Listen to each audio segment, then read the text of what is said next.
part of the American history.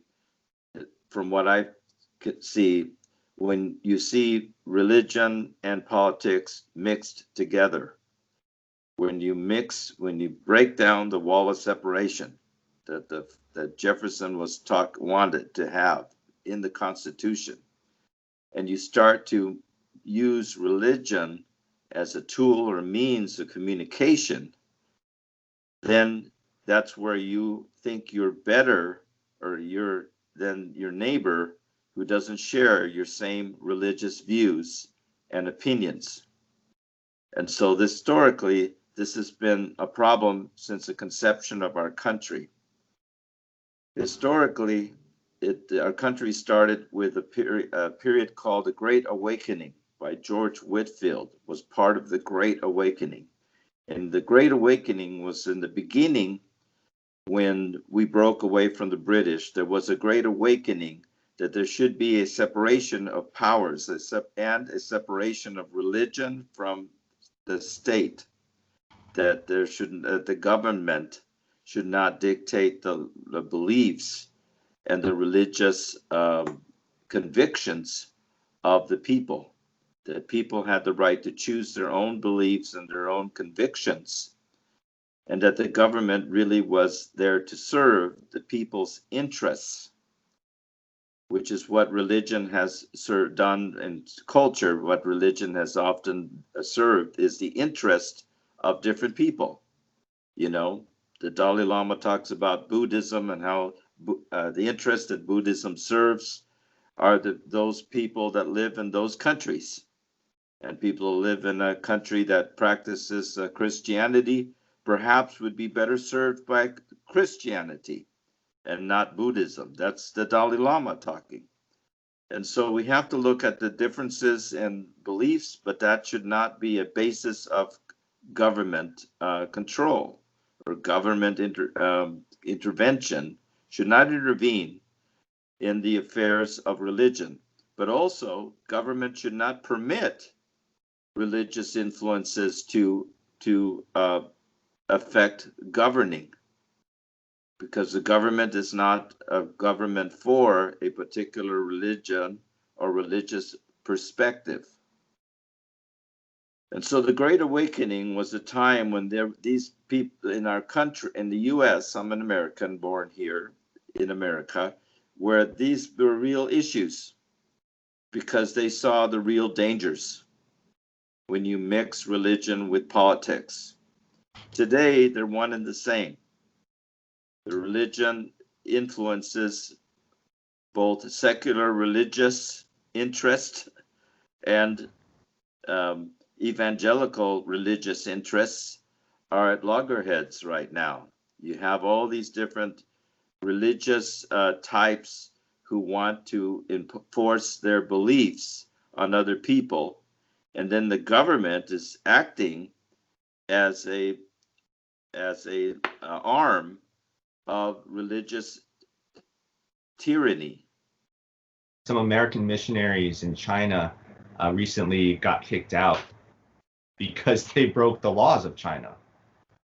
Right. And then, but they're saying that they're portraying themselves as the victims, though. They're saying that, oh, China doesn't believe in religious liberty and this is, persecution. But the truth is, in my opinion anyway, China has done an excellent job of balancing both, politics and religion and separating the two. Americans are commonly under the belief that China is hostile towards freedom of religion or they're hostile towards Christianity. That's simply not true. China is very welcoming to various religions, including Christianity, but they're also very clear about the separation of church and state. So the state cannot officially endorse or favor any one religion over the other in China. And they do a pretty good job at that. So the individual leaders of the Chinese government, they're free to practice whatever religion they choose, but they can't bring that religion into the government and, use their position to evangelize or whatnot. You see that Yes. they've done a great job at separating church and state, which America has not done. Yes. America talks about it all the time, but in practice, America has done a very poor job of separating church and state. And like what you pointed out, this has caused a number of problems for the U.S. Yes. It's caused extremism to become the norm, where you have one side wants to dominate another side's culture. That's another word I would use for religion, is just a culture. How certain people are brought up, the way they're raised in a culture. There's going to be differences, but that should be okay. But when one side, one culture thinks it can evangelize another culture because it has a certain religion or a certain belief system, well, that's a problem. And then the evangelicals think they're the victims. Same with the liberals, the Democrats. They feel they're victimized when other people don't buy their brand of secularism. This is where I refer to Jimmy Carter, because Jimmy Carter was the father of what is called today the social gospel. You know, in other words, he had a certain kind of religiosity that he wanted to spread to the world, and he wanted everyone to sign up, and accept as gospel. But what business did we have trying to evangelize the world? It didn't even serve us to do that. Honestly, if you want to influence people, just be an example of what you think you would like them to hear. They don't need to be told about your religion. They'd get interested in you if you were an example that they wanted to emulate. But rather than be an example, you just want them to believe like you do. That doesn't make them like like you. That's the problem. Americans are extreme. You can't be extreme and intemperate and claim to have character. You got to be strong, and strength is not in being in these extremes. What it does is it makes people vulnerable, and then it makes other people predators. This is what U.S. Secretary of State Mike Pompeo has been doing a lot of lately. He's really been going after China. Yeah. Numerous accusations against China. And basically he wants China to become more like the United States. But in truth, China has done a great job at managing its nation. It's close to eliminating poverty. It has the world's largest population, and yet it's been doing an excellent job at taking care of the average person, including the lower class. It's building state-of-the-art new infrastructure all over the country, and even in other countries too, whereas U.S. infrastructure is in a crumbling state. China has done a much better job at managing the COVID-19 pandemic than the U.S. So China has really done a much better job in almost every category. Right. Well, they set a better example. Yeah, they demonstrated exceptionalism. They've proven that they're exceptional rather than try to convince us about it. Yeah. And yet still Mike Pompeo and other Americans on both sides, both Democrats and Republicans, are under this fairy tale mindset that America is still so much better than China and the rest of the world. And they're still trying to force American ways onto China and other countries.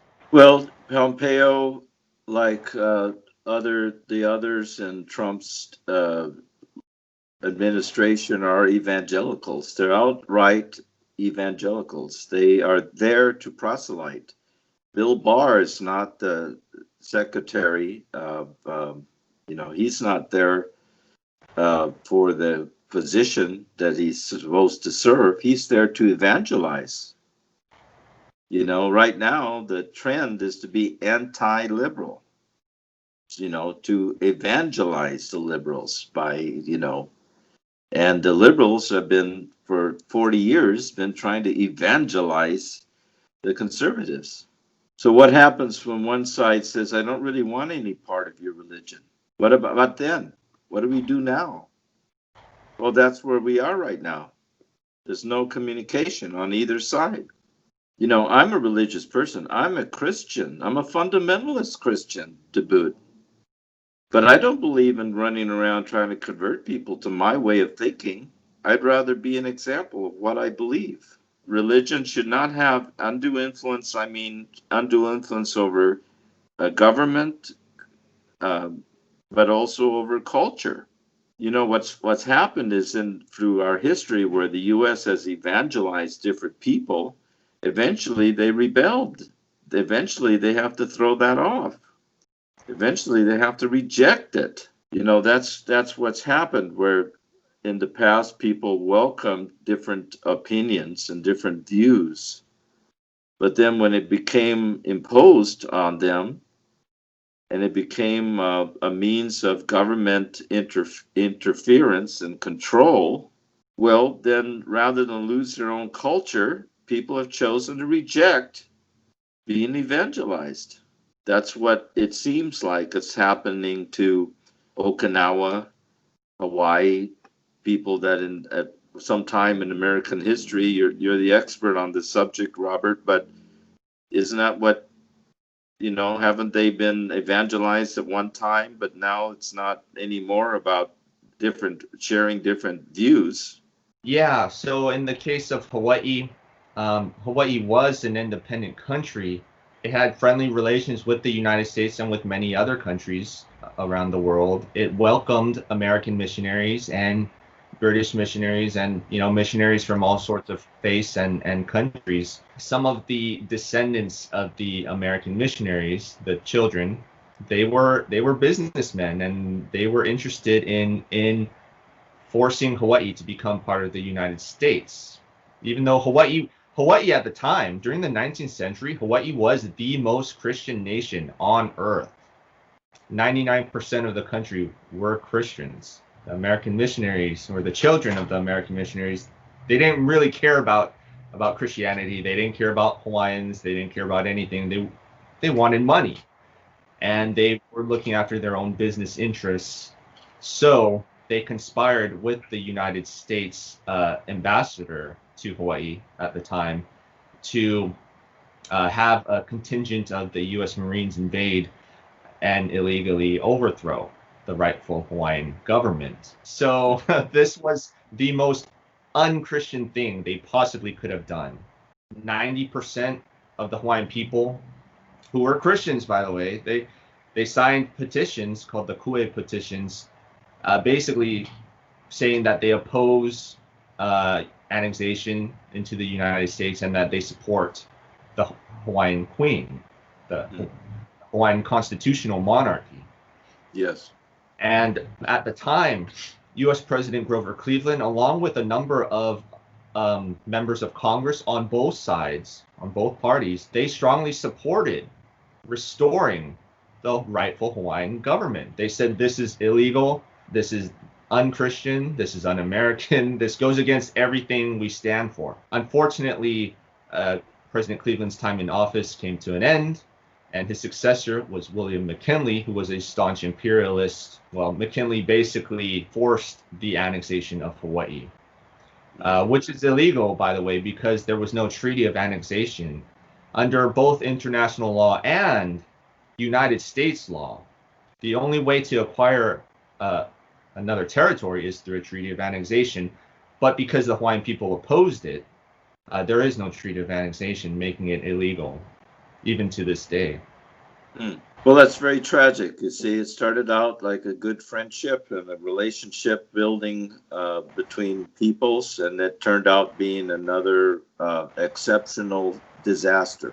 Yeah, if you look at the Hawaiian flag, to this day, the flag has both the British Union Jack as well as the American red and white stripes. Hawaii was very friendly with both the British and the United States, and so they incorporated these two elements into the flag in order to demonstrate this bond of friendship between these three nations. And unfortunately, the United States really violated that relationship. Even to this day, the U.S. Treats Hawaiians very, very poorly. Hawaiians are some of the poorest people in Hawaii. In fact, there are a number of homeless Hawaiians in Hawaii. Imagine that. Hawaiians are homeless on their own land. Right. Well, Rob and I started this conversation. I'll just talk directly to the audience to see what people want to talk about and how we can engage with you personally about the concerns you may have about the world and where the world is going right now and where we're heading with it. I started talking about some things like Jimmy Carter and different things that where I believe it started with the Trilateral Commission and the influence of the ecumenical movement and different things that were happening at the time within the religious circles, and how that became part of the structure or the purpose of government started to be taken over by religious interests, started to dominate policy, and how policy was set during the Carter administration. Also, I've read and studied quite a lot about the Constitution and how the Constitution was established and what the purpose of the Constitution was, which, like I said, I think it was more to set example than it was because in the Constitution, the focus of the Constitution was about citizens' rights. It was something written for the people and of the people and by the people. It wasn't about other nations and other peoples. And so now we see that people are now under the guise of pretense of the Constitution, that they're using that as a form of aggression that's being directed at people, rather than being an example that you want to offer other people. So there's always been those two, I think, traditions: the exceptional example or the exceptional aggressor. You decide which we're going to be. And so we'll talk more about that, I think, in future broadcasts. Thank you. Yeah. Thank you, Nelson. And thank you, everyone, for watching. If you like this video, please remember to hit the like button and subscribe to our channel to see more of our videos. Thanks again, and we'll see you next time.